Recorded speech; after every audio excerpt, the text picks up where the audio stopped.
terminar aqui. Isso mesmo, Jonas. Eu também sempre falo essa frase, isso mesmo, Jonas, porque normalmente ele está certo.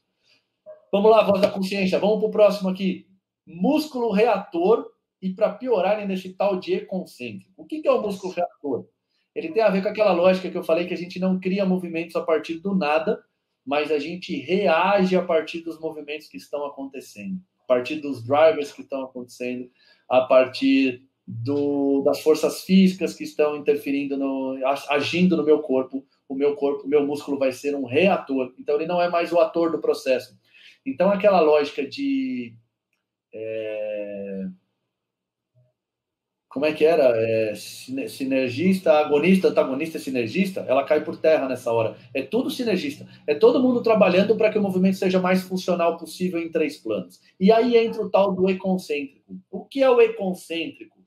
É um princípio. Nosso corpo é econcêntrico por natureza. Vamos explicar um pouquinho o que é esse econcêntrico, e essa é uma das coisas mais difíceis de entender, e depois mais difíceis de avaliar, e depois mais difíceis de pôr em prática, tá? Isso parece de bastante treinamento aí. O que é um econcêntrico? A gente sempre teve uma lógica da musculatura entre concêntrico e excêntrico. Aliás, ao contrário. Concêntrico e excêntrico. Da onde nasce essa lógica? Essa lógica nasce, primeiro, que ela não é tridimensional. Por quê? Eu penso num músculo, vamos pensar num músculo estirado assim, aí eu vejo a dinâmica das fibras, elas estão assim, e eu penso tudo a partir da contração da musculatura. Então, eu contraí a musculatura e eu estirei a musculatura sempre nessa orientação. Significa que porque ela está nessa orientação, eu não poderia torcer essa musculatura? Ou eu não poderia inclinar essa musculatura? Só porque ela está orientada assim, significa que ela só faz isso? Não, ela não é assim que ela funciona. Todo e qualquer estímulo vai gerar alguma informação nessa musculatura. Mas vamos pensar. Quando eu penso que ela só faz isso, então ela só tem 2 coisas que ela pode fazer. Ela só pode contrair, afinal, contrair e aproximar os polos. Pode ser que um fica parado e eu trago o outro. Pode ser que esse fica parado e outro. Pode ser que os 2 se aproximem, não importa. Eu só posso contrair ou só posso estirar, ou seja, esses polos se afastarem. Então, ela está aqui em repouso, a partir do repouso ela aproxima ou ela estira, certo? Essa é a lógica que foi criada e a gente trabalhou em cima dela. Mas se eu colocar um óculos 3D aqui, ó, e eu vou olhar agora tudo sob a ótica da tridimensionalidade, ou seja, movimentos trabalham em 3 planos, logo musculatura trabalha em 3 planos, porque ela seria diferente. Mas antes, ainda pensando só nesta lógica, a gente consegue achar movimento econcêntrico de outras formas. Uma musculatura que tem 2 polos, ela pode estirar num polo e encurtar em outro polo. Vamos pensar nos isquios tibiais. Quando eu faço a extensão do meu joelho, ele estira. Quando eu faço a flexão, ele encurta. Por outro lado, no quadril, quando eu faço a flexão do quadril, ele estira. Quando eu faço a extensão do quadril, ele encurta. E se eu tiver flexão do meu joelho, que faz ele encurtar, associada à flexão do meu quadril, que faz ele estirar. Ele está agora concêntrico ou excêntrico? Ele está os 2 ao mesmo tempo. É claro que você pode pensar, eu precisaria olhar para a musculatura para ver se ela, no final das contas, ficou mais encurtada ou mais alongada. Eu poderia até classificar em concêntrico ou excêntrico. Mas, de toda forma, se ela estiver neutra, vamos imaginar, ela está o quê? Ela não fez movimento, então? Ela não fez movimento nem concêntrico, nem excêntrico. Porque se a amplitude for proporcional, então ela fez os 2 movimentos, o concêntrico e o excêntrico. Vamos pensar então em musculaturas, por exemplo, o meu abdominal. Se eu fizer, deixa eu ver para trás, colocar o computador para trás. Quando eu jogo meu braço aqui por cima da minha cabeça, o meu abdominal agora, ele está concêntrico ou ele está excêntrico no plano frontal? Essa parte aqui dele, ó, ele é um reto, ele está aqui, né? Essa parte que está perto dessa aqui, provavelmente as fibras estão todas estiradas, estão todas excêntricas. Já essa parte daqui, ó, provavelmente as fibras desse reto abdominal estão todas encurtadas. Então, mesmo o músculo reto abdominal, ao ser feito isso daqui com ele, teve encurtamento num polo e estiramento numa outra parte dele. Ou seja, o mesmo músculo, ao mesmo tempo, experimentou encurtamento e estiramento no mesmo movimento. Mas esses 2 casos são econcêntricos por natureza, mas não são os que mais acontecem no corpo. O que mais acontece no corpo é ele está encurtado em um plano ou 2 e estirado em 2 planos ou 1. Depende agora do que acontece. Vamos dar um exemplo para isso. Quando eu penso em classificar uma musculatura do ponto de vista tridimensional, eu tenho que ver o que ela faz em 3 planos. Então vamos ao glúteo, que é o mais fácil de entender. Se eu pensar, como é que eu estiro o glúteo no plano transverso? Qualquer flexão do meu quadril estira o glúteo no plano transverso. Como é que eu estiro o glúteo no plano sagital? Oi?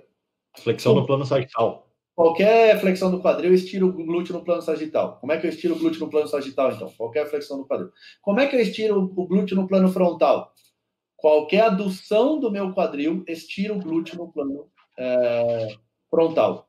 Como é que eu estiro ele no plano transverso? Qualquer rotação interna do meu quadril, estiro o glúteo no plano transverso. Então, a gente faz essa leitura para entender o que acontece. O que é estirar? As fibras esticam. Quando eu faço a rotação externa, as fibras do plano transverso se aproximam. Elas não se estiram. Quando eu faço abdução, as fibras do plano frontal, do glúteo, se aproximam, não estiram. Quando eu faço extensão do meu quadril, as fibras também se aproximam e não estiram. Sabendo disso, eu posso criar uma combinação. Se eu tenho flexão do meu quadril, eu vou ter no plano sagital um estiramento. Mas se esse estiramento for acompanhado de rotação externa do meu quadril, o meu glúteo também está experimentando encurtamento agora no plano transverso.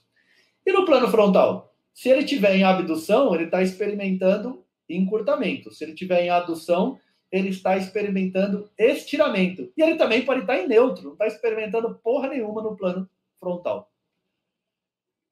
Dado tudo isso daqui, eu posso classificar que ele está encurtado e estirado em planos diferentes, claro, ao mesmo tempo.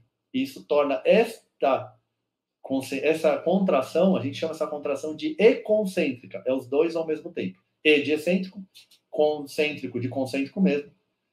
E a combinação dessas duas palavras ficou econcêntrica.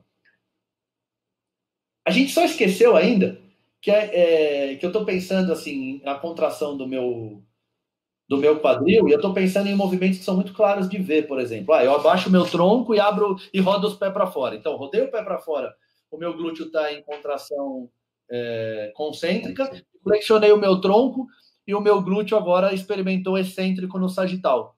E se eu ainda olhar para cima, assim, ó, alguma coisa acontece lá no meu glúteo de novo. E aí, se eu jogar o outro braço para o outro lado, mais alguma coisa acontece naquele glúteo. E se eu jogar o outro braço para dentro, mais alguma coisa acontece naquele glúteo. Então, como o movimento ele tem vários drivers, muitas vezes,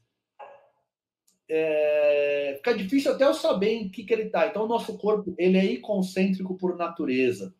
E quando a gente pensa em algumas musculaturas, que ela estira em qualquer rotação. Por exemplo, os isquios tibiais no plano transverso, lembra que ele tem o semimembranoso e o semitendinoso, e eles se abrem em duas pontas? Ele tem uma inserção só lá embaixo, mas tem duas origens. Se eu rodo para um lado, ele está estirado no plano transverso. Se eu rodo para o outro, ele também está estirado no plano transverso. Então, não importa o que aconteça, ele está sempre em estiramento. Então, ele é um músculo concêntrico por natureza. Porque ele não entra em concêntrico no plano transverso, ele só entra em excêntrico. Então, qualquer contração que eu tiver nos outros planos, sempre vai estar associada a um estiramento. Já sei, falei grego, um monte de gente viajou, a audiência até caiu, estava em 33, foi para 28, o cara foi tomar uma água, foi respirar, já volta. Cara, isso aqui é um workshop, eu estou dando o meu melhor, mas tem temas que exigem que a gente vá construindo ele de pouquinho, para você entender. Mas a lógica que dá para entender é, tridimensionalmente falando, temos que começar a aprender sobre músculo de novo. Vamos colocar uma aula depois de músculo para vocês, acho que não vai dar tempo hoje, mas eu vou colocar uma aula de músculo para vocês e vocês vão ver com um pouquinho mais de calma, um passo a passo sobre isso. Tá bom?